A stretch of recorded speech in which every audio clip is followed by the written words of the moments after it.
பிடிச்ச விஷயம் கடைசியில படம் முடிஞ்சதுதான். எனக்கு எப்படா முடியும் பார்த்தேன். ரன்னிங் டைமே 1 hour 40 minutes வரும்போதான் 1 மணி நேரம் 40 நிமிஷம் ஆடியன்ஸை கழுத்து மொத்தமா இப்படி இருக்கிறதுல ஒன்றும் பிரச்சனை கிடையாது. எனக்கு தொழில் ரொமான்ஸ், இவர் பாலாஜி கேசவன் டைரக்ஷன்ல எனக்கு தொழில் ரொமான்ஸ்னு வந்து ஒரு படத்தை கொடுத்துருக்காரு. Ashok Selvan, Avantika and co act பண்ணியிருக்காங்க. நார்மலாக ஒரு படம் எப்படி இருக்கணும், ரொம்ப ப்ரெடிக்டபிள் லைன்ஸில் ஸ்டோரி போச்சுன்னா ஐயோன்னு தலையில தான் அடிச்சுக்கணும். அந்த மாதிரி தான் இருக்குது இந்த படம். படம்னா என்ன, பேசிக்காக என்ன, அதில் வந்து ஒரு திட்டம் இருக்கணும், ஒரு பிளாட் இருக்கணும், கொஞ்சம் பார்க்குறதுக்கு சீன் டு சீன் எங்கிராசிங்காக இருக்கணும். ஒரு படம் வந்து பிகினிங்லேருந்து இது வரலாம் ஒரு இசிஜி கிராஃப் ஃப்ளாட்டாக போனால் இப்படி போகுமே, அது மாதிரி வந்து ஃப்ளாட்டாக தான் போயிட்டு இந்த தீம் ஒன்றுமே ஆக்சுவலாக இம்ப்ரெசிவாக இல்லை. இது வந்து அதாவது வந்து முன்னாடி கலாட்டா கல்யாணம்னு ஒன்று இருந்தது, வாஷிங்டனில் திருமணம், இதெல்லாம் வந்து எபிசோடு 1,01,000 எபிசோடு வந்து இந்த படம் எடுத்திருக்காங்க. இது மாதிரி கதை தமிழில் வந்ததே இல்லை பாருங்கள். இது மாதிரி பல கதைகள் தமிழில் வந்திருக்கு. கடைசியில் வந்து கிளைமேக்ஸ் எலிமெண்ட்ஸில் வந்து காமெடின்னு என்னமோ சொல்ல விரும்பியிருக்காங்க. அந்த காமெடி வந்து புஷ்ஷுன்னு ஒரு 10வது புஷ் போன மாதிரி புஷ்ஷுன்னு தரையாக போயிடுது. ரொம்ப ஒரு போரிங் மூவி. இதெல்லாம் வந்து உட்காந்து தியேட்டரில் பார்க்குறதுலாம் ரொம்ப ரொம்ப ரொம்ப பொறுமை வேணும். இப்போ சமீப காலத்தில் வர ஒரு மோர் தென் 50% ஆஃப் த மூவிஸ் ஏன் ஆடியன்ஸோட பொறுமையை சோதிக்கிற மாதிரி வருதுங்கிறது தெரியல, நிஜமாகவே வந்து தெரியல. ஆனால் வந்து இது வந்து பிகினிங்லேருந்து அதாவது வந்து இதுக்கு முன்னாடி வந்தது எல்எம்ஜின்னு ஒரு படம், லெட்ஸ் கெட் மேரிடு. அதாவது from the beginning till the climax வந்து ப்ரெடிக்டபிள் லைன்ஸ்லேயே ஒரு படம் போயிட்டு கிளைமேக்ஸில் வந்து அவசரமாக காமெடியை காமிச்சிட்டு அவங்க வந்து அதை வந்து என் பண்ணுறது நல்லாவே இல்லை பார்க்குறதுக்கு. இன்னொன்று சாங்ஸு, ஒரு படத்தில் நிறைய தமிழ் படம் இப்போலாம் வந்து சாங்ஸ் வந்து இம்பார்ட்டன்ஸ் கொடுக்கறதே இல்லை. இந்த படத்தில் வந்து 3 சாங்ஸு எல்லாமே வந்து ஒரு அவுட் ஆஃப் கான்டெக்ஸ்ட்டு, ஒரு அர்த்தமே கிடையாது இந்த சாங்ஸ்க்கு. அதனால் இந்த சாங்ஸ் வந்து சாங்ஸில் லிரிக்ஸும் நல்லா இல்லை, டியூனும் நல்லா இல்லை. ஒரு படத்தில் ஏதாவது ஒரு எலமெண்ட் என்டர்டெய்னிங்காக இருக்கணும். இதில் வந்து இந்த ரொமான்ஸ்னு ஏதோ ஒரு கோஷன் காமிச்சிருக்காங்க. யாருக்குப்பா இந்த படத்தை பார்த்தாலும் ரொமான்ஸுங்கிறது வராது, ரொமான்ஸ் மேலே வந்து வெறுப்பு தான் வரும்.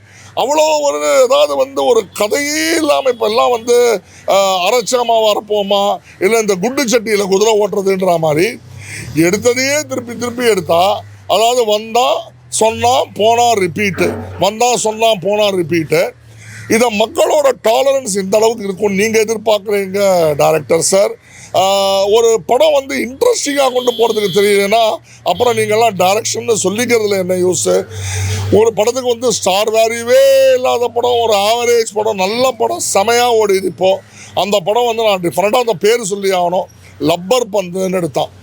ஒரு பிகினிங்லேருந்து கடைசி வரலாம் என்டர்டெயின்மெண்ட்டு, நல்ல மியூசிக்கு, நல்ல தீமு, கேப்டன் விஜயகாந்தோட பாசிட்டிவ் ப்ரமோட் பண்ணாங்க.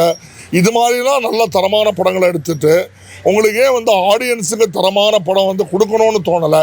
பாக்ஸ் ஆஃபீஸ் கலெக்ஷனில் மட்டுமே கான்சன்ட்ரேட் பண்ணால் படம் ஓடிடுமா?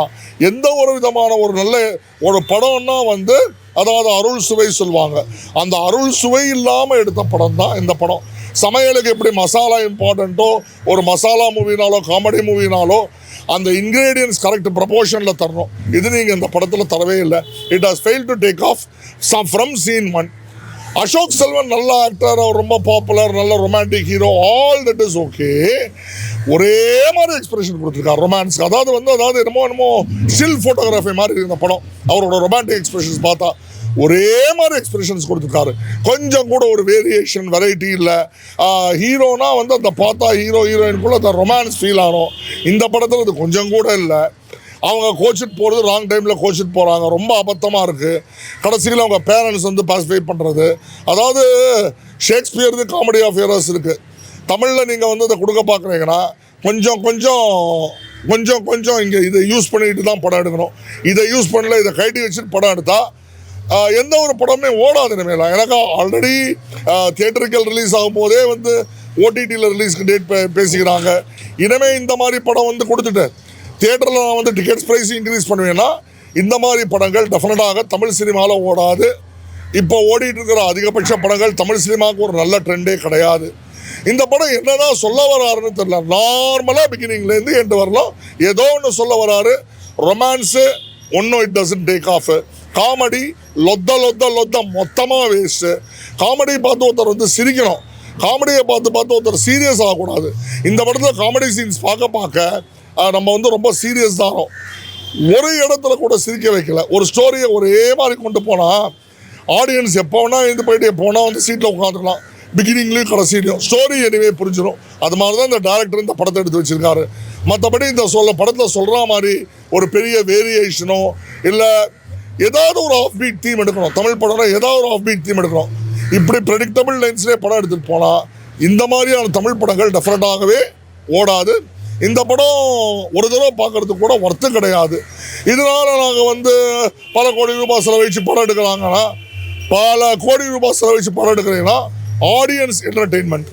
நாளைக்கு நான் சேலஞ்ச் பண்ணுறேன். நான் ஒரு டேரக்டர் ஆனேன்னா நான் சினிமாவை நெக்ஸ்ட் லெவலில் எப்படி கொண்டு போவேங்கிறதுக்கு நான் ஆல்ரெடி சூப்பர் ஐடியாஸ் வச்சுருக்கேன். ஆனால் அந்த மாதிரி நீங்கள் பார்க்க முடியாதுங்கிற அளவுக்கு என்னால் தர முடியும். ஒரு நல்ல சீசன் டேரக்டர் ஏன் இந்த மாதிரி யோசிக்க மாட்டேங்கிறாரு? ஆக மொத்தம் இந்த படம் வந்து எனக்கு தொழில் ரொமான்ஸ் அப்படிங்கிறதோட வேண்டாம்ப்பா, நீ இந்த மாதிரிலாம் ரொமான்ஸ் பண்ணுறதா இருந்து அந்த தொழிலே விட்டுரு, அந்த தொழிலை நீ வேக மாட்டேன், அவ்வளோதான் நான் சொல்லுவேன். அசோக் செல்வனோட பர்ஃபார்மன்ஸ் எப்படி இருந்ததுன்னா நிஜமாவே அவரோட performance much much much much below average. இந்த படத்தில் எக்ஸ்பிரஷன்ஸே இல்லாமல் என்ன ஒரு ஆக்டர் ஒரே மாதிரி சிரிச்சுண்டு இதெல்லாம் ஸ்டில் ஃபோட்டோகிராஃபியா இல்லை மோஷன் பிக்சரா இது வந்து ஸ்லைட்ஸில் காமிக்கிறதுக்கு அசோக் செல்வனோட பர்ஃபார்மன்ஸ் வந்து இந்த படத்தில் சாட்டிஸ்ஃபேக்டரியாகவே இல்லை. ஹீரோயின் நல்லா பண்ணியிருக்காங்களான்னு கேட்டால் அவங்க ஏதோ ஹாஸ்பிட்டலில் ஒரு ஸ்டாஃப் ஒரு நர்ஸுக்கிட்ட போய் ரீடிங் எடுத்து டெம்பரேச்சர் எடுத்து பிபி பார்த்துட்டு தெர்மாமீட்டரில் டெம்பரேச்சர் பார்த்துட்டு வேணா ஒரு ஊசி போட்டுன்னு வந்துடலாம். அவங்கள வந்து இந்த படத்தில் ஹீரோயினாக பார்க்க முடியல, ஆர்டினரி ஒரு ஸ்டாஃப் நர்ஸாக தான் பார்க்க முடியுது.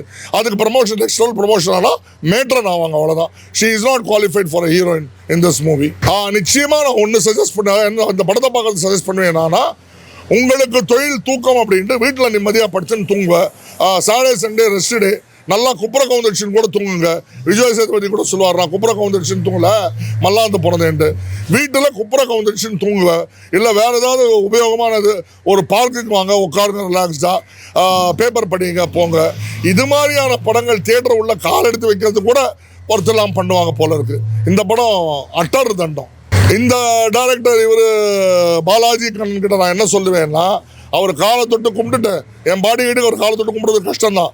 மிஷன் இம்பாசிபிளை தொட்டு கும்பிட்டு பண்ணிவிட்டு தயவுசெய்து இந்த மாதிரி படங்கள் எடுக்கிறத நிறுத்திடுங்கன்னு தான் சொல்லுவேன்.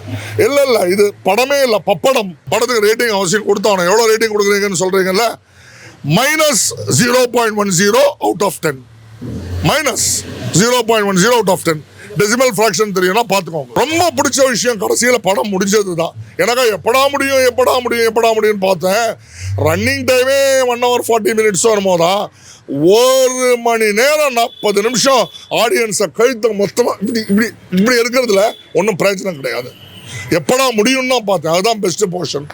சுபம்னு போட்டு முடிச்சாம பாருங்க, அதுதான் பெஸ்ட்டு போர்ஷன்.